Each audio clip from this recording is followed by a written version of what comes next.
పోలవరం ప్రాజెక్టుకి సంబంధించినటువంటి 12,000 కోట్ల రూపాయలు కూడా ఈరోజు అప్రూవల్ చేసుకొని అది కూడా శ్రీకారం చుట్టడం జరిగింది. సో ఈ రెండు కార్యక్రమాలు ఆంధ్రప్రదేశ్ రాష్ట్రానికి చాలా ముఖ్యమైనటువంటివి. గతంలో కూడా చంద్రబాబు నాయుడు గారు పోలవరం ప్రాజెక్టును పూర్తి చేయాలన్న ఆలోచనతో ఎంతో కృషి చేసి 2014 నుంచి 19 వరకు ప్రాజెక్ట్ ని సుమారు 74% వరకు పూర్తి చేస్తే జగన్మోహన్ రెడ్డి ప్రభుత్వం వచ్చిన తర్వాత ఆయన తీసుకున్నటువంటి తప్పుడు నిర్ణయాల వల్ల ఈరోజు ప్రాజెక్టు కూడా పూర్తిగా వెనక్కి వెళ్లేటటువంటి పరిస్థితి ఏర్పడింది. మళ్ళీ దాని తాలూకా ప్రత్యేకత తెలుసుకొని మరి కేంద్ర ప్రభుత్వం రాష్ట్ర ప్రజల్ని దృష్టిలో పెట్టుకొని అది ఒక కేంద్ర ప్రభుత్వం ప్రాజెక్టు కాబట్టి దాని మీద కూడా సానుకూలంగా స్పందించి ఇమీడియట్ గా దానికి కూడా ఈ రోజు కేబినెట్ ద్వారా అప్రూవల్ చేసి 12,000 కోట్ల రూపాయలు శాంక్షన్ చేయడం జరుగుతుంది. వీలైనంత త్వరగా చంద్రబాబు నాయుడు గారి తాలూకా ఆలోచన ఏంటంటే నవంబర్ కల్లా మనం పనులు అక్కడ తిరిగి స్టార్ట్ చేయాలి. సీజన్ మనకి మళ్ళీ వర్షాకాలం వచ్చే ముందే చాలా వరకు కూడా అక్కడ ఉన్నటువంటి కన్స్ట్రక్షన్ మనం స్టార్ట్ చేసి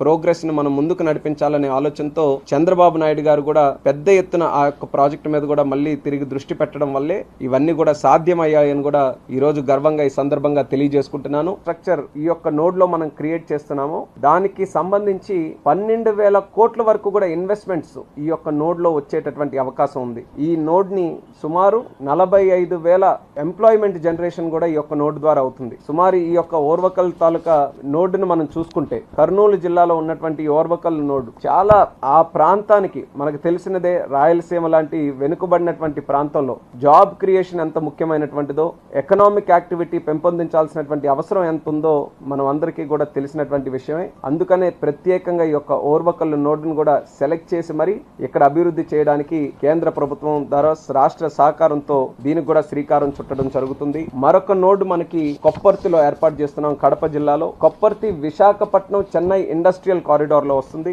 ఈ యొక్క నోడ్ కోసం సుమారు 2,595 ఎకరాలు దీనికి కూడా కేటాయించడం జరిగింది. మరి ఈ యొక్క కార్యక్రమం ద్వారా ఇక్కడ NICDIT ద్వారా సుమారు 2,137 కోట్ల రూపాయలు ఈ యొక్క కొప్పర్తి నోడ్ లో ప్రభుత్వం ఖర్చు పెట్టి అక్కడ ఇన్ఫ్రాస్ట్రక్చర్ అంతా కూడా చేయడం జరుగుతుంది. ఈ ఇన్ఫ్రాస్ట్రక్చర్ ద్వారా ఇక్కడ రావాల్సినటువంటి ఇండస్ట్రీస్ ఏదైతే మన కొప్పర్తి నోడ్ ఉందో అక్కడ renewable energy, engineering, chemical, metallic and non metallic, textile and auto components ఈ యొక్క మ్యానుఫ్యాక్చరింగ్ సెక్టర్ మీద దృష్టి పెట్టి ఇక్కడ ఈ 2,137 కోట్ల రూపాయలు అక్కడ కావాల్సినటువంటి బేసిక్ ఇన్ఫ్రాస్ట్రక్చర్ ఆ నోడ్ డెవలప్మెంట్ కోసం మనం పెడితే సుమారు 8,860 కోట్ల రూపాయల వరకు ఇన్వెస్ట్మెంట్స్ ఇక్కడ వచ్చేటటువంటి పరిస్థితి ఇక్కడ ఏర్పడుతుంది. అలాగే సుమారు 54,500 వరకు కూడా ఎంప్లాయ్మెంట్ జనరేషన్ ఈ యొక్క నోడ్ ద్వారా ఇక్కడ క్రియేట్ అవుతుంది. మనం చూసుకుంటే ఎప్పటి నుంచో ఈ కడప జిల్లా గాని, కర్నూలు జిల్లా గాని, రాయలసీమ జిల్లాలో గతంలో ఎన్నో సందర్భాల్లో దీని గురించి చర్చించుకున్నాం. అక్కడ చాలా పొటెన్షియల్ ఉంది.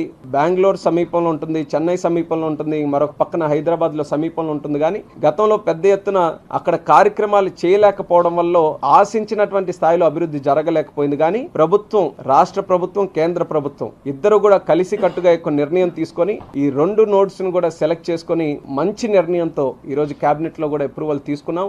ఇది ఎలా సాధ్యమైందంటే డబుల్ ఇంజిన్ గ్రోత్ తాలూకా ఇది ఒక రిజల్ట్